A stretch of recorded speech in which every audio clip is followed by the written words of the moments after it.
आज का जो चैप्टर है वो है ट्वेल्थ क्लास की एनसीईआरटी का फर्स्ट चैप्टर पॉलिटिकल साइंस का, जिसका नाम है राष्ट्र निर्माण की चुनौतियां या चैलेंजेस ऑफ नेशन बिल्डिंग। तो सबसे पहले तो हमें समझना पड़ेगा कि इस राष्ट्र को जब ये बना आ, और ये जो हमने शुरू किया, ये चैप्टर ही शुरू किया बच्चों, भारत का जब भारत देश जब आज़ाद हुआ, मतलब कि जब दो देश भारत और पाकिस्तान आज़ाद हुए तब से, है ना। क्योंकि यहां से हमें पूरा देखना पड़ेगा कि क्या क्या हमारे पास चैलेंजेस थे। तो देखो, पहला जो चैलेंज था वो तो सबसे पहला ये था कि इस इतने डाइवर्सिटी वाले एक देश को, जिसमें भाषा के आधार पर, धर्म को देख लो, जातियों को देख लो, मतलब रेसिस को भी देख लो, नस्ल को, तो इतनी विविधताएं थी। तो ज्यादातर लोगों का तो मानना था कि ये देश बहुत दिनों तक जीवित नहीं रह पाएगा, बहुत दिनों तक नहीं रह पाएगा, क्योंकि इतनी विविधता वाला जनरली जो देश होते थे वो वहां पर लैंग्वेज या तो एक रही, या मतलब बहुत ज्यादा इतनी डाइवर्सिटी नहीं रही, अगर रही भी तो, है ना। और इतना बड़ा देश होना, भारत जैसा, हालांकि ऐसा नहीं है कि भारत पूरी दुनिया का सबसे बड़ा देश है, लेकिन फिर भी बड़े देशों में से एक है। आज के टाइम में भारत की पॉपुलेशन सबसे ज्यादा है, और उसके साथ डाइवर्सिटी इतनी ज्यादा है।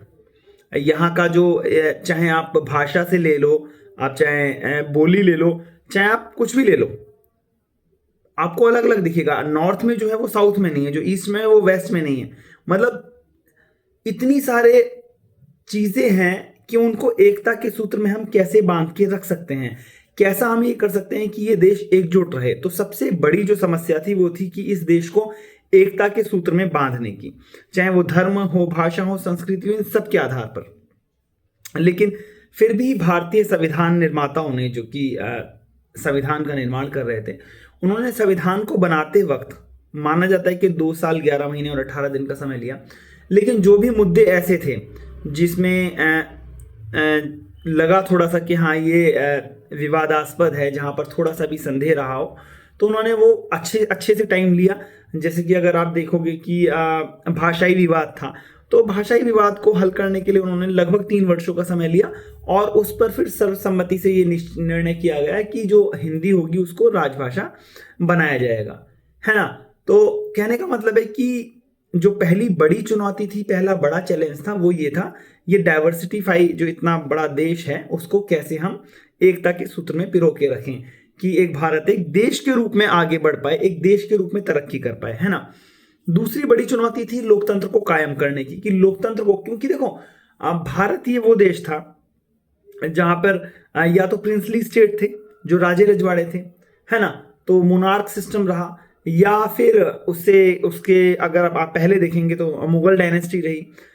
मतलब इन सारी चीजों में अगर आप देखोगे तो मोनार्क रहा है यहाँ पर। फिर अगर आप देखेंगे तो ईस्ट इंडिया कंपनी जो आई, उसने फिर कंपनी का शासन किया यहाँ पर। उसके साथ साथ उसके बाद क्राउन के हाथ में, जो ब्रिटिश का जो क्राउन था उसके पास भारत की बागडोर चली गई, उसका जो शासन था जो, तो उनके पास चली गई, तो ब्रिटेन से हम रेगुलेट होने लगे। तो हमने कभी भी लोकतंत्र क्या होता है उसको पूरी तरह से या हम कह लें कि समझा नहीं था, या हम ये कह लें कि हम वो इम्प्लीमेंट नहीं किया था, वो हमारे रेगुलर एक्सरसाइज का एक पार्ट नहीं था। तो जो दूसरा बड़ा चैलेंज था वो ये था कि लोकतंत्र को कायम कैसे रखा जाए। तो संविधान निर्माताओं ने सबसे पहला जो काम किया वो फंडामेंटल राइट्स की गारंटी दी, जो भारतीय संविधान के भाग 3 के अंदर पार्ट 3 में फंडामेंटल राइट्स आर्टिकल 12 टू लेकर 35, 12 से लेकर 35 तक है। और सभी को वोटिंग राइट दिया, जो एक पॉलिटिकल राइट है। तो इससे क्या हुआ, इससे लोकतंत्र को जो मजबूत करने का, जो उसकी जो नींव थी, जो उसका फाउंडेशन था, तो उसको भरने का काम किया। और तीसरी जो बड़ी समस्या थी, जो जो बहुत बड़ी समस्या थी, वो थी कि एक ऐसा विकास करना जिसमें जिसमें समूचे समाज का भला हो। ऐसा ना हो कि कोई एक वर्ग तो हो जो विकास की दौड़ में आगे चला जाए और बाकी लोग पीछे रह जाएं, या मतलब असंतुलित विकास ना हो, एक बैलेंस्ड हो। अगर बढ़े तो सब बढ़े, है ना। और जो मार्जिनलाइज्ड हैं, जो जो अल्पसंख्यक हैं, चाहे अल्पसंख्यक वो आपके धर्म के आधार पर हों, है ना, जैसे मुस्लिम हों, सिख हों, ईसाई हों, पारसी हो, यहूदी हो, जैन हो, बौद्ध हो, या माइजॉरिटी हो जो मेजॉरिटी थी हिंदू, तो सभी का विकास हो सके। ऐसा ना हो कि किसी एक वर्ग का हो या किसी दो वर्ग का हो या बाकी सबका हो जाए, कोई एक वर्ग रह जाए। तो एक ऐसी रणनीति अपनानी थी, एक ऐसा सिस्टम बनाना था जिससे सभी का विकास हो सके और सभी उस आजाद भारत में, उस स्वतंत्रता वाले भारत में जिसने स्वतंत्रता अभी अभी प्राप्त की थी, उसके अंदर सभी अपने आप को एक ऐसा विकास का माहौल ले सकें जिसमें वो पहले से ज़्यादा बेहतर फील करें। ये फील करें कि हाँ ये देश हमारा है, ये फील करें कि हाँ ये महसूस कर पाए वो कि जो पहले था, जो पहले हम कहीं और से गवर्न हो रहे थे, अब जो है वो शासन, वो लोकतंत्र है, वो जनता का शासन है, वो जनता के लिए और जनता ही उसे कर रही है। तो ये सब कुछ महसूस कर सकें। लेकिन भारत देश जब आज़ाद हुआ तो एक नहीं दो देश बने। 14-15 अगस्त को अगर आप देखते हैं, 14-15 अगस्त 1947, भारत और पाकिस्तान, जो कि ये दो देश अस्तित्व में आए। ब्रिटिश इंडिया में भारत और पाकिस्तान दो देश बन के सामने आए ब्रिटिश इंडिया से। मुस्लिम लीग जो थी, जो कि 1906 में 1906 में जिसकी स्थापना हुई थी, 1940 तक आते आते वो इस बात पर अड़ गई कि हमको मुसलमानों के लिए एक अलग देश चाहिए। और वो देश क्यों चाहिए? क्योंकि उनका मानना ये था कि जो भारत जो है वो किसी एक कौम का नहीं बल्कि दो बड़ी कौमों का देश है, जिसमें भारत में हिंदू और मुसलमान दो कौम है। तो इसीलिए हमको धर्म के आधार पर दूसरा एक देश चाहिए जिसका नाम हम पाकिस्तान रखेंगे।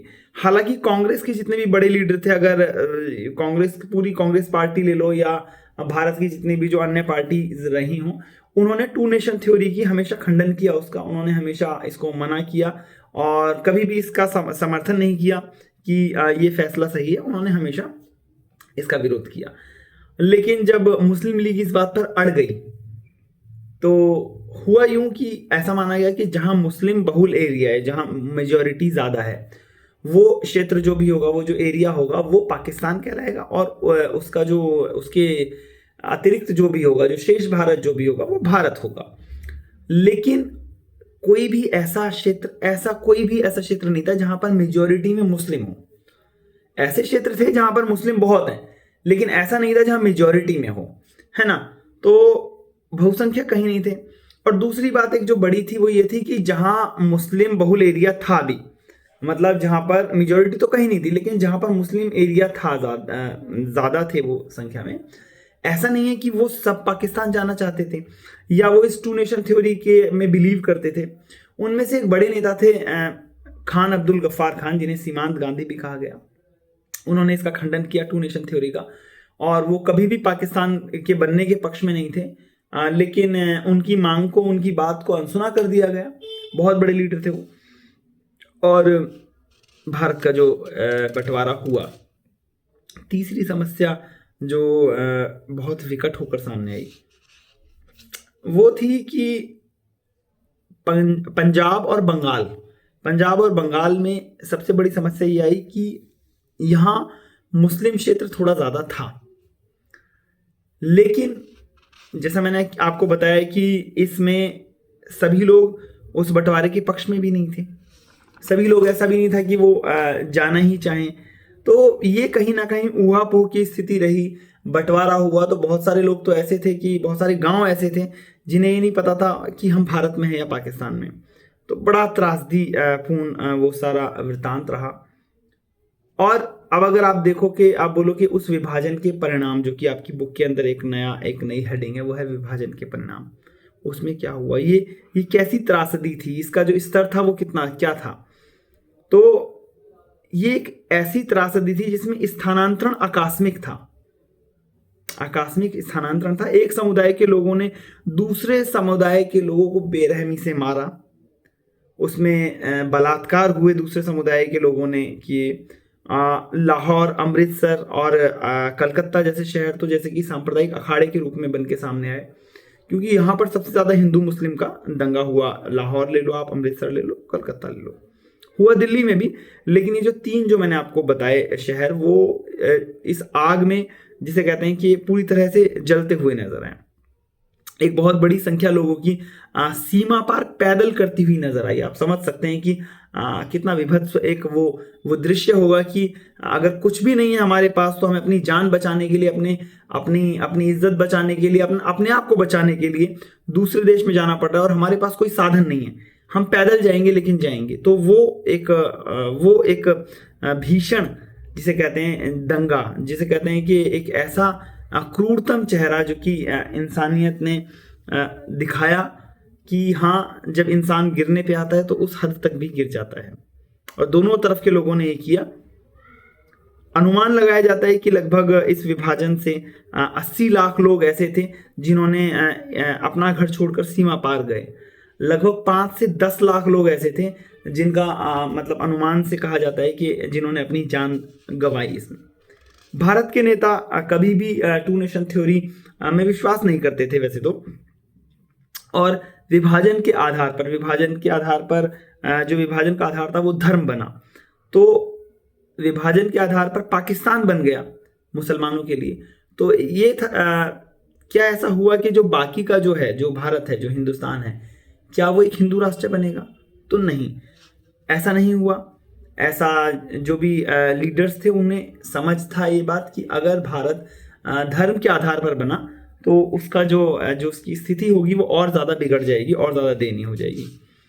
विभाजन के बाद भी अगर देखा जाए तो बड़ी संख्या में मुस्लिम आबादी पाकिस्तान चली गई। उसके बाद भी 1951 में भारत की कुल आबादी का 12% मुसलमान था। तो आप ये मान सकते हैं कि एक बड़ा वर्ग ऐसा था जिसकी आस्था, जिसकी श्रद्धा इस जमीन के प्रति थी, इस भारत के प्रति थी, और उन्होंने एक दूसरे देश में जाने के बजाय इस देश को अपना देश माना।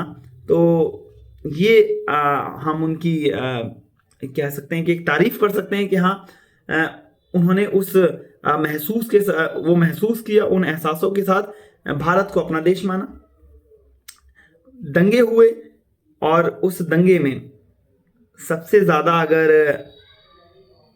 बुरा दौर देखा तो जैसे मैंने आपको बताया कि लाहौर, कलकत्ता और पंजाब, उसमें जब देश आज़ाद हुआ, जब देश में आज़ादी का जश्न मनाया जा रहा था, तब गांधी किसी जश्न में शामिल नहीं थे। क्योंकि वो कलकत्ता के उन इलाकों में जो नोआखाली है, वहाँ पर उन दंगों को शांत करने के लिए उन हिंदू और मुसलमानों के बीच उस भड़के जो भयंकर दंगे थे, उनको अहिंसा और सत्याग्रह का जो पाठ उन्होंने जिंदगी भर पढ़ाया था, वो उन्हें वहां पर असफल होता हुआ नजर आया। उन्होंने अपने जिन सिद्धांतों के प्रति अपना जीवन समर्पित कर दिया था, वो उन्हें सब खत्म होते हुए नजर आए। लेकिन फिर भी गांधी थे। गांधी नाउमीद नहीं हुए, और अपनी एक उस जज्बे के साथ उन गलियों में, उन सड़कों पर, उन लोगों के बीच जाते गए और ये समझाते गए कि आप हिंसा ना करें। हिंसा कोई रास्ता नहीं है, हिंसा कोई मंजिल नहीं है, और आप सब एकता से रहें। और गांधी ने एकता के सूत्र में पिरोने के लिए हिंदू मुस्लिम में भरसक प्रयास किया, वो जितना कर सकते थे। गांधी जी ने हिंदू और मुसलमानों से जोर देकर कहा यहाँ तक कि वे हिंसा का रास्ता छोड़ दें, और दिल्ली में भी बड़े पैमाने पर हिंसा हुई थी। लेकिन वहां फिर गांधी आए। गांधी के आते ही वो हिंसा समाप्त हुई, और उसके बाद गांधी सभा करने लगे। भारत की सरकार ने जो पाकिस्तान के प्रति जो अपनी कुछ वित्तीय वचनबद्धताएं थी, उनको पूरा नहीं कर रही थी। इसको लेकर भी गांधी नाखुश थे, क्योंकि गांधी का मानना था कि जब 2 भाइयों में बंटवारा होता है तो जो कमजोर भाई है, जो छोटा भाई है, अगर उसका हिस्सा जितना नियत है उसे अगर नहीं दिया जा रहा तो वो भी गलत है। तो गांधी ने भारत सरकार के प्रति उपवास किया, और उपवास रखना शुरू किया, और यही उपवास उनका अंतिम उपवास भी साबित हुआ। सांप्रदायिक तनाव और हिंसा का जो वातावरण था, वो गांधी के उपवास से उसमें कमी आई। दिल्ली और उसके आसपास के जितने भी जो इलाके थे, वहां मुसलमान अपने घर वापस लौट कर आए। हालांकि भारत की सरकार पाकिस्तान को उसका देश चुकाने को राजी हो गई, गांधी हर तरफ जहां भी गए वो उन्होंने हिंदू मुस्लिम एकता की बात की, और ये वो मानते थे कि भारत को हिंदू राष्ट्र बनाने की अगर कोशिश भी की गई, जैसे एक मुसलमान आधारित एक इस्लाम आधारित एक देश बना है पाकिस्तान, अगर हमने हिंदू धर्म के आधार पर एक देश बनाया तो वो कोशिश भी की उसकी, तो वो ये राष्ट्र को बर्बाद कर देगा, खत्म कर देगा। गांधी से कुछ अतिवादी हिंदू लोग नाराज थे। वो इसलिए नाराज थे क्योंकि गांधी कहीं ना कहीं पाकिस्तान के उस देह को वापस करने की मांग कर रहे थे, वो उसके लिए उपवास कर रहे थे, और गांधी पर नाराज इतने थे वो कि कई बार गांधी जी पर हमले भी हुए। गांधी उस हमले में बचे भी, लेकिन उसके बाद भी गांधी ने सशस्त्र जो सुरक्षा होती है, जो हथियारबंद लोग होते हैं, जो हथियारबंद दस्ता होता है, उसे अपने साथ रखने से मना किया, और पहले की तरह यूं ही अपने जो भी सभाएं थी वो करते रहे। और at the end of the day एक वो दिन आया 30 जनवरी 1948 का, जिस दिन एक हिंदू अतिवादी ने, नाथूराम गोडसे जिनका नाम था, और उन्होंने गांधी जी पर 3 गोलियां चलाई ताबड़तोड़, और गांधी जी की मृत्यु हुई। गांधी जी को मार दिया गया, जिसका आज तक खामियाजा भुगतना पड़ रहा है, क्योंकि कहीं ना कहीं गांधी अगर जितना भी गांधी कर पाए अपने जीवन काल में, ऐसा लगता है, बहुत लोगों का मानना है और ऐसा माना जाता है, मानना भी चाहिए कि गांधी थोड़ा और अगर वक्त तक जिंदा रह जाते, या और आगे तक उनकी अपनी वो लाइफ जीते जैसा कि गांधी खुद चाहते थे, तो हो सकता है कि वो जो सांप्रदायिकता का जो बीज अंग्रेजों ने जो बोया था, उसके जो विष भरे जो फल लगे, जिसका खामियाजा हमें आज भी भुगतना पड़ रहा है, तो शायद हो सकता है कि वो थोड़ा इतना विषाक्त ना होता। अब इसके बाद अगर आप देखोगे तो नेक्स्ट जो टॉपिक आपका आएगा वो आएगा रजवाड़ों का विलय, जो कि प्रिंसली स्टेट्स थे, उनको कैसे भारत में मिलाया गया। क्योंकि जो ब्रिटिश इंडिया थी उसमें 2 तरह के राज्य थे, एक थे भारतीय प्रांत जिस पर पूरी तरह से ब्रिटिश गवर्नमेंट का प्रभुत्व था, डोमिनेंस था, और दूसरे थे देशी रजवाड़े जिनको प्रिंसली स्टेट कहा गया है ना। तो ब्रिटिश राज की जो समाप्ति हुई 1947 में 15 अगस्त को, तो उसके बाद जो सभी 565 जो रजवाड़े थे वो स्वतंत्र हो जाएंगे उसके अनुसार, और वो चाहे तो भारत में शामिल हो, चाहे वो पाकिस्तान में शामिल हो, या वो अपना स्वतंत्र अस्तित्व बनाए रखें। फैसला लेने का अधिकार राजा को दिया गया, जो भी वहां के राजे रजवाड़े थे। लेकिन यह अखंड भारत पर एक बहुत बड़ा उसके अस्तित्व पर खतरा नजर आने लगा कि अगर ऐसे ये रजवाड़े स्वतंत्र राज्य के रूप में स्थापित हुए, तो जो अखंड भारत का जो एक लक्ष्य है वो पूरा नहीं होगा, और अगर भारत अखंड नहीं होगा, है ना, तो कहीं ना कहीं हम उस विकास के जो रेस है, वो जो दौड़ है, उसमें पीछे रह जाएंगे।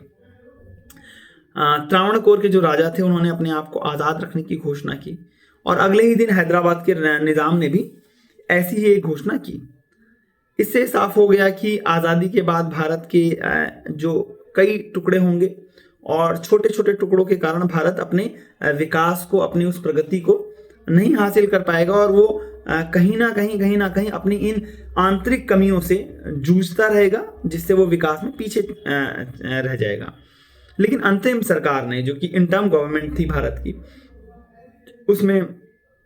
उसने इसके विरुद्ध कड़ा रुख अपनाया, और हालांकि मुस्लिम लीग ने इसका विरोध किया, क्योंकि मुस्लिम लीग ये चाहती थी कि जो राजे रजवाड़े 565 जो हैं, वो अगर पाकिस्तान में शामिल होना चाहते हैं या वो स्वतंत्र भी रहना चाहते हैं, तो भारत उन्हें रखे।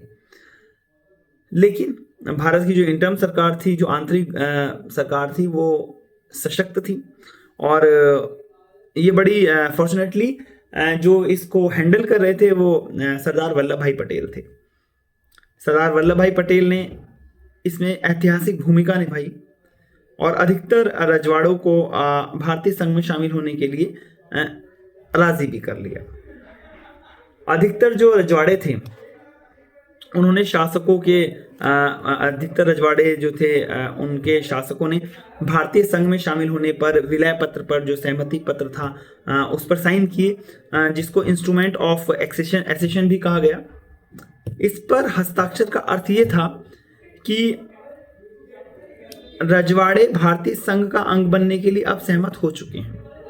हालांकि कुछ ऐसी रियासतें थी जिन्होंने भारतीय संघ में शामिल होने में कुछ समस्याएं ज़रूर दिखाई पहले, जिनमें से जूनागढ़ है, जिसमें कश्मीर है, जिसमें हैदराबाद है, आपका मणिपुर है। तो ये सब चीज़ें रहीं, जिसके बाद मतलब हमें ऐसा लगा कि इनको अगर हम आसानी से हल कर पाएंगे तो भारत का जो एक राष्ट्र निर्माण की जो समस्याएं हैं उनको हम कम कर पाएंगे। और यही वो राष्ट्र निर्माण की चुनौतियां थी जो भारत देश आज़ाद होने के जस्ट बाद हमारे सामने आई थी। जैसा कि आपको बताया, एकता के सूत्र में बंधा हुआ एक ऐसा राष्ट्र बने, एक राजनीतिक जो अधिकार है, जो कि एक लोकतंत्र स्थापित एक ऐसा हो जिसमें सभी का विकास हो, एक ऐसा विकास हो जिसमें समाज का जो पिछड़ा और अत्यंत पिछड़ा वर्ग है, जो कि सीमांत है, उन सबका विकास हो सके। और उनके साथ ही सभी चीज़ों को लेके अगर हम बोलेंगे तो आपका जो पहला चैप्टर है वो यहाँ पर हम समाप्त करेंगे। Thank you.